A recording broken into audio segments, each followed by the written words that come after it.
It was supposed to be a quick trip, nothing special, just a drive to the pharmacy, went back before dinner.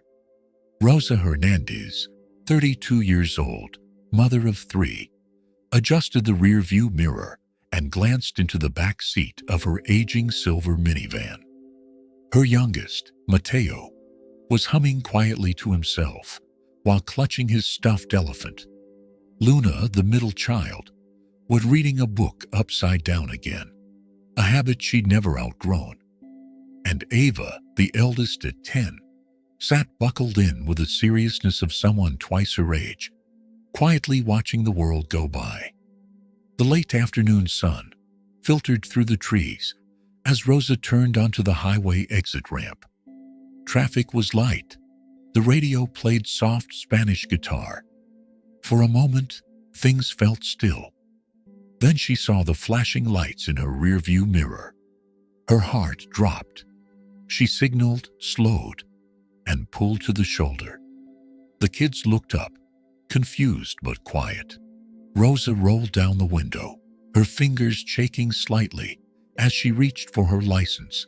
She didn't know what she'd done wrong. She wasn't speeding. She hadn't run a light. But that didn't matter. Not always. The officer stepped out of the patrol car with calm, practiced movements.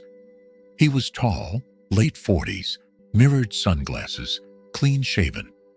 He approached the driver's side slowly, one hand near his holster. Rosa took a deep breath. "Good afternoon, officer." He didn't smile. "Ma'am, license and registration, please." She handed them over without a word. Her eyes flicked to the kids, making sure they were still okay. The officer looked at her documents, then back at her. "Where are you headed?" "To the CVS," she said quietly. "I just need to pick up a prescription for my daughter." He looked again. "You're not from around here?" "No, sir," she said. "We just moved here, about 3 weeks ago." He nodded once, slowly, then turned and walked back to his patrol car. Rosa exhaled. The air felt heavy inside the van. The kids said nothing, sensing the tension. Minutes passed. He was back there longer than expected. She watched him through the side mirror. Saw him staring at her license plate, not running her info on the computer, just staring. Then something strange happened. He froze, completely still, like he'd just seen a ghost. And when he finally moved again, his pace had changed, slower, more hesitant. When he returned to her window, his face looked different, still unreadable, but softer somehow. He handed her license back with both hands. "I didn't realize," he began, then paused. Rosa blinked. "Realize what?" He looked down, then back at her. "You're driving your husband's car." Her eyes widened. "Number it was mine. But he bought it for me." The officer looked at her, really looked at her, for the first time. Not as someone suspicious, not as a traffic stop, but as someone familiar. He cleared his throat. "Your husband, he was Corporal David Hernandez?" She nodded slowly. "Yes. You knew him?" The officer looked away, his jaw tight. "Yeah, I knew him." Silence stretched between them. "I served with him," he added. "Fallujah, Iki bin Alta." Rosa felt a lump form in her throat. David never talked much about his time overseas. He said it was complicated. Said it wasn't something you could really explain to someone who hadn't been there. But now, all these years later, a piece of that past was standing at her window. The officer looked down at the plate again. "This license number, I remember it. He used to joke that he custom ordered it to match the unit call sign." She nodded, a sad smile forming. "He did. He loved that car. When he came back, he said it was the only thing that still felt like his." The officer nodded once, slowly. "He saved my life." Rosa's breath caught. "I was injured in an ambush," The officer continued. David pulled me out, under fire. If he hadn't been there, I wouldn't be here right now. She didn't know what to say. He looked at the kids in the back seat. These are his? She nodded. All three. He stepped back, as if the moment had suddenly grown too large to stand inside. I'm sorry, ma'am. I had no idea. She took a deep breath. It's okay. You were just doing your job. He paused. Number I wasn't. He tapped the roof gently, then stepped away. Have a safe trip, he said. Then quietly, tell them their father was a hero. Rosa watched him walk back to his car, his posture a little lower than when he'd arrived. She turned the key and merged back onto the road, her fingers still trembling slightly on the wheel. She glanced at the license plate in the rearview mirror, the same one David had picked, the one she'd never thought twice about. Now, it meant something more. Rosa drove in silence for the next 10 minutes, the hum of the tires on the asphalt, the only sound in the car. Her mind was racing, trying to connect the dots between the man in the uniform and the fragments David had left behind. The memories he rarely shared, the names he never spoke. She glanced at the rearview mirror again. The patrol car had turned off a few exits back, disappearing into the haze of traffic, but the weight of the encounter hadn't gone with it. Mom, Ava said softly from the back seat. Who was that man? Rosa kept her eyes on the road. He was someone your daddy helped a long time ago. Is that why he didn't give you a ticket? Asked Luna, peeking over her sister's shoulder. I don't think he was ever planning to give me one, Rosa said. I think he just remembered something important. They reached the pharmacy, but Rosa didn't get out right away. She sat with the engine running, staring at the windshield like it held the answers. David had died 3 years ago. He was home by then, retired from active duty, working as a mechanic at a small garage outside of town. One night, a drunk driver ran a red light while David was walking across the street. It wasn't a heroic death. It wasn't the battlefield. It was senseless, random, and cruel. The funeral had been filled with uniforms, salutes, folded flags, but it hadn't felt like closure. Not for Rosa, not for the kids.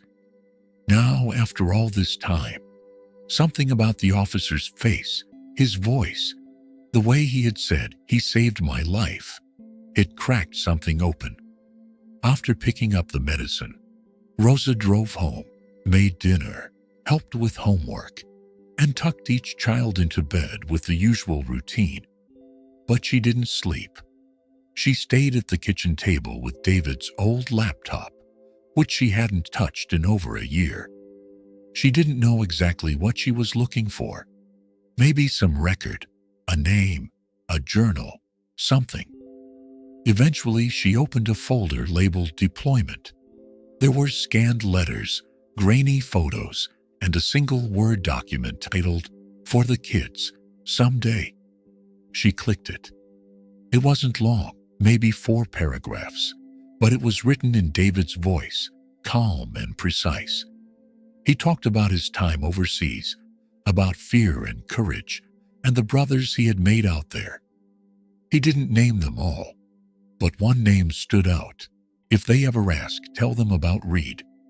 I pulled him out when the Humvee flipped. I still see that day in my head, but I'd do it again. I didn't save him for a medal. I saved him because that's what you do for your brothers. Rosa whispered the name to herself. Reed, the officer. She shut the laptop gently, feeling a strange mix of sadness and gratitude. David never got the chance to talk about that moment. Not with her, not with the kids. But today, it had come full circle in the most unexpected way. The next morning, after dropping the kids off at school, Rosa drove back to the police station. She wasn't sure what she was doing. Part of her felt foolish, but another part, the part that needed healing, said she had to. At the front desk, she asked for Officer Reed. She didn't know his first name, didn't even know if he'd be there. The receptionist typed into the computer, looked up, and said he's out on patrol this morning. Would you like to leave a message? Rosa hesitated, then nodded. She scribbled a note on a piece of paper. Thank you for yesterday. David always said, the hardest stories are the ones we carry alone. You don't have to carry it alone anymore. Rosa Hernandez. She included her phone number, not expecting anything, just hoping. That night, as she was helping Luna with math homework, and Ava was organizing her backpack for school, her phone buzzed with a number she didn't recognize. She answered quietly, walking into the hallway. Hello, Mrs. Hernandez. The voice on the other end was rough low. This is Officer James Reed. You left a message. Rosa swallowed. Yes, I wasn't sure you'd call. A pause. I wasn't sure I would either. Another pause. I read what you wrote, he said. And I don't know how to explain it, but ever since yesterday, I haven't stopped thinking about him. He mentioned you, Rosa said. He left something for the kids. He wrote your name. Reed didn't speak for a moment. Then softly, I didn't think he remembered. He never forgot. Silence hung between them, but it wasn't uncomfortable. I think about that day all the time, Reed admitted. I never told anyone, not even my wife. But now, I wish I had. You still can, Rosa said gently. There was a long breath on the other end of the line. Would it be all right if I stopped by sometime, he asked. Maybe talk to the kids. I'd like them to know what kind of man their father really was. Rosa felt her throat tighten. Yes, she said, her voice shaking. I think they'd like that very much. It was a quiet Sunday afternoon when Officer Reed knocked on Rosa's front door. He wasn't in uniform this time, just jeans, a plain button-up shirt, and a baseball cap tucked under one arm. He looked nervous, almost like a teenager meeting someone's parents for the first time. Rosa opened the door with a soft smile. Hi, he nodded, clearing his throat. Thank you for letting me come. She stepped aside. Come on in. The house smelled like fresh tortillas and lavender.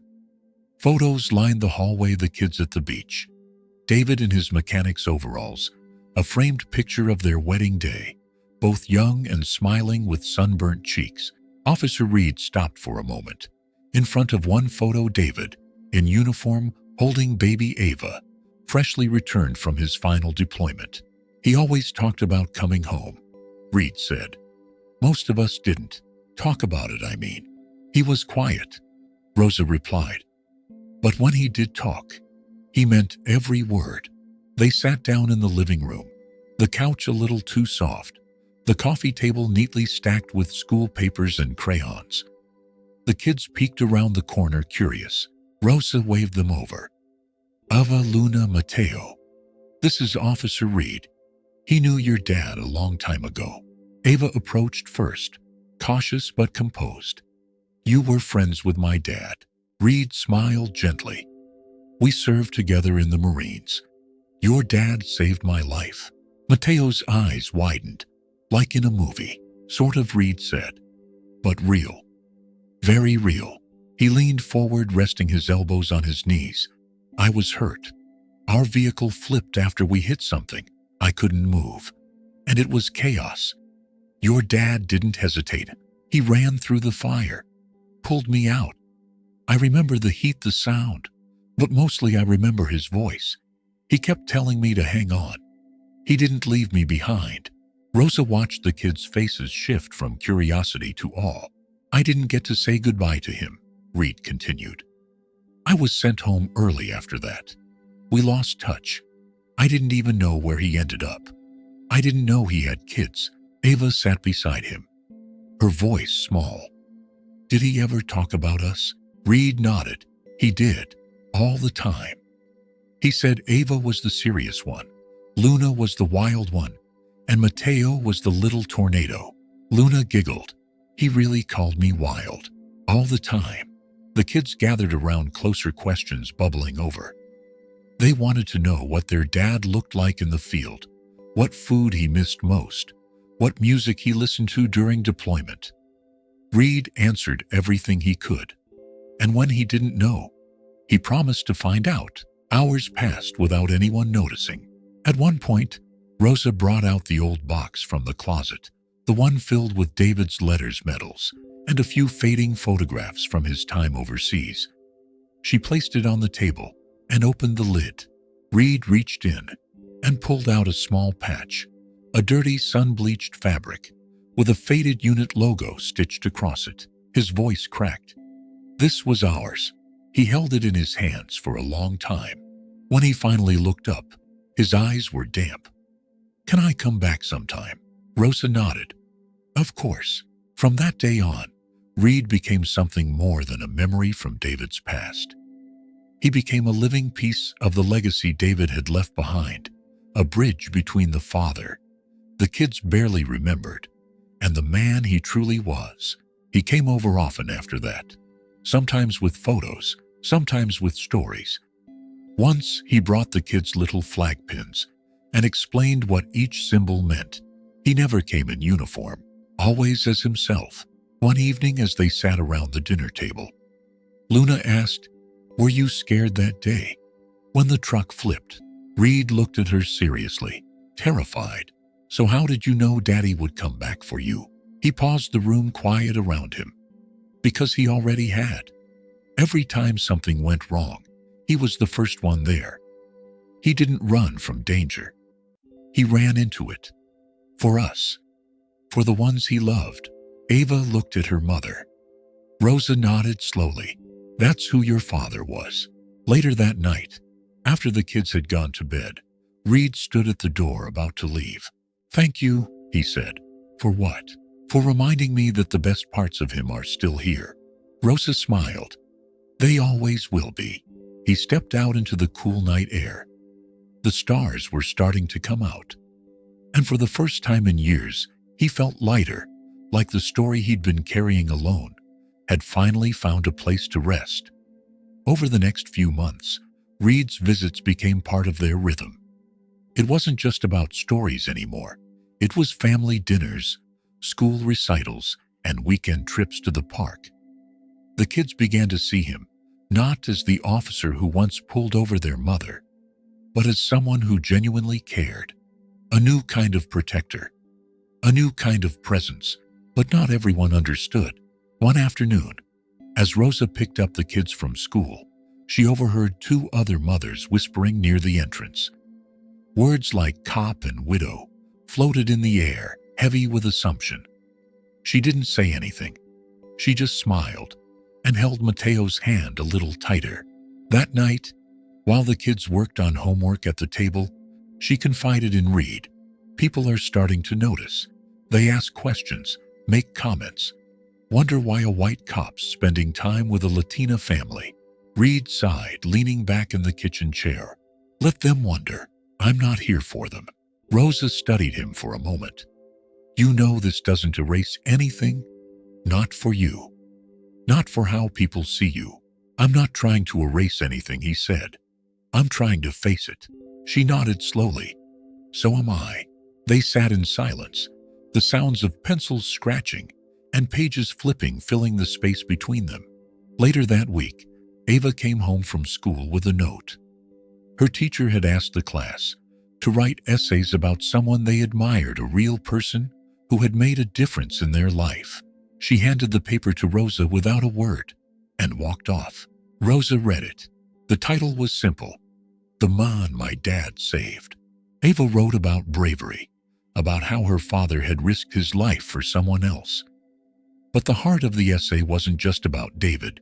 It was about Reed, about how he showed up, how he kept his promise without ever making one, how he helped her remember her father, not through medals or old photos, but through action, through showing up. Rosa folded the paper gently, her hands trembling. When Reed came by that evening, she gave it to him. He read it once, then again. His hands shook too. I don't know what to say, he murmured. "You don't have to say anything," Rosa replied. "You've already said enough. Just by being here." Word began to spread beyond the neighborhood. The school principal, moved by Ava's essay, asked if the family would be willing to share their story at a local Veterans Day assembly. At first, Rosa hesitated. Their story had always been something personal, held tightly between them. But after talking it over, they agreed. On the morning of the assembly, Rosa dressed the kids in their best clothes. She pinned one of David's medals onto Ava's dress, brushing back tears. Reed picked them up in his car. Not a cruiser, just his personal truck. No uniform, no badge. Just James. The auditorium was packed. Rows of students, parents, faculty. Flags on the walls. A microphone at the center. When they were introduced, Rosa stepped forward first. She spoke about David, about the way he loved quietly, the way he came home from war and never wanted to be called a hero, just a father. Then she introduced James Reed. He stepped up slowly, unfolding a small piece of paper, but after the first sentence, he tucked it into his pocket. "I was saved by a man who never asked for thanks," he said. "And I was given a second chance by his family who owed me nothing." This isn't just a story about a war. It's about what happens after, about what you choose to do with the time someone else gave you. The room was silent. I used to carry that moment like a scar. Now, I carry it like a flag. Applause broke out, not loud and wild, but honest, heartfelt, the kind that fills a room with something bigger than noise. After the assembly, students and parents came up to shake Rosa's hand. A few even hugged Reed. A boy from Ava's class said, "I wish my dad had a friend like you." On the drive home, Mateo asked if he could be in the Marines one day. Reed glanced at Rosa, who gave him a small nod. "You can be anything you want," he told the boy. But being brave doesn't always mean wearing a uniform. Sometimes it just means showing up for the people who need you. That night, Rosa stood at the kitchen sink, looking out the window. The porch light buzzed softly. The kids were asleep, and James was sitting on the front steps, his face relaxed in a way she hadn't seen before. She joined him, a quiet moment, shared under the stars. "Do you ever think about what would have happened if you didn't pull me over that day?" he asked. "All the time," she whispered. He nodded. "Funny how something that felt like a mistake became the most important thing I've done in years." Rosa smiled. Maybe it wasn't a mistake. Maybe it was David, watching over us, making sure the stories didn't die with him. James didn't speak. He just looked up at the sky, the quiet of the evening, wrapping around them both like a soft blanket. Spring rolled in gently, with golden sun spilling across the sidewalks and wildflowers blooming along the edges of the park where Rosa often took the kids. Life had found its rhythm again. Not perfect, not without its struggles, but steady, strong. James Reed had become more than a visitor. He was part of the family now, not by title or obligation, but by trust, something not easily earned and even harder to keep. He never overstepped, never tried to replace David, but the kids looked at him with a certain kind of warmth, respect, safety. On Saturday afternoon, Mateo was learning to ride a bike. He wobbled down the street, tiny feet pumping furiously at the pedals. James jogged alongside him, hands hovering ready to catch him if he falls. "You've got it, kid," he shouted. Mateo grinned, wide sunlight bouncing off his helmet. I'm doing it. Rosa stood on the sidewalk, arms crossed, smiling at the scene. For a moment, it was as if nothing had ever been broken. Later that evening, while they were cleaning up after dinner, Ava pulled something out of her backpack and handed it to James. It was a photo, a school project. Each student had been asked to bring a picture of someone they looked up to. Most kids brought in celebrities, athletes, or even superheroes. Ava had brought a picture of David, and right beside it, she had taped a more recent photo, one of James kneeling next to her at the Veterans Day assembly, his hand resting on her shoulder. "I hope that's okay," she said softly. James didn't answer right away. His fingers touched the edge of the paper. "I don't deserve that," he said finally. Rosa stepped in. "It's not about deserving, it's about showing up." James looked at Ava, who just smiled. "You both do," she said. "You and Dad. Just in different ways." For the first time in a long while, James let himself cry. Not from grief, from gratitude.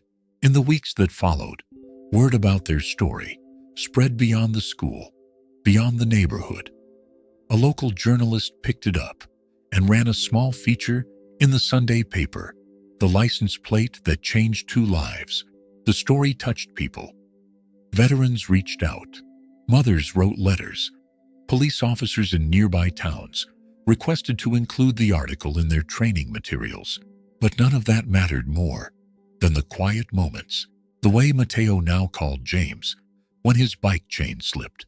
The way Luna asked him to help with science homework, even though he was terrible at it. The way Ava watched him when he talked about her father, like she was measuring the truth in his eyes, and always found it there. One evening, as Rosa and James sat together in the backyard, the sun dipping behind the rooftops, he finally said what had been on his heart for a long time. "I used to think I'd never repay him." Rosa turned toward him. "I was alive because of him, but I didn't know what to do with that gift. I wasted a lot of years." She reached over and gently took his hand. "You're not wasting it now. I just wish he could see this." "He does," she said softly. "I believe that." They sat there a while longer quiet. Sometimes healing doesn't look like a dramatic transformation. Sometimes it looks like a man helping a little boy balance on 2 wheels. A girl writing an essay about honor. A widow smiling again without guilt. Sometimes healing is a license plate. A scar turned into a symbol. One day, as Rosa pulled into a parking lot, a stranger tapped on her window. Middle-aged, kind eyes. "Excuse me?" he said, pointing to the license plate. "Did you know Corporal Hernandez?" She smiled. "I did. He was my husband." The man's voice caught in his throat. "He saved my brother. You probably don't know me, but thank you for keeping his story alive." Rosa didn't cry. She just nodded. We all carry a piece of him. And that's what David became in the end. Not a ghost, not just a folded flag on a shelf, but a living thread woven into others, into the people he saved, the family he built, the friend who found purpose in his absence. He was a hero not just because of how he died, but because of how deeply he lived. And sometimes it takes a flashing light, a quiet stop on the side of the road, and a license plate etched with memory to remind the world what real honor looks like. Subscribe and turn on notifications for inspiring Bible stories and faith-filled wisdom. Comment below. How did this story touch you? Your words can inspire others. Share this video to spread God's hope. Stay tuned for more soul-stirring truths and keep trusting as God's love leads you.